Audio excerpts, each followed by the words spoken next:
1978 ஜனவரி 2 பின்னிரவு 12:32 திருவண்ணாமலையில் அண்ணாமலையான் பேரருளால் அண்ணாமலையானுடைய ஆலயத்திற்குள்ளேயே அவருடைய திருவடியிலேயே பிறந்தேன்.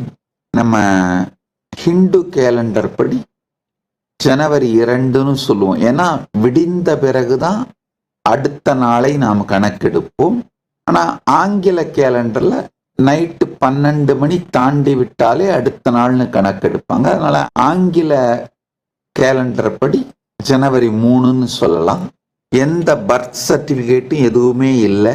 என்னுடைய பிறப்பு நேரம் குறித்த எங்களுக்கு கிடைத்திருக்கிற ஒரே ஆதாரம் பரம்பரை குடும்ப ஜோதிடர் வைத்திருந்த ஜோதிட குறிப்பு தான்.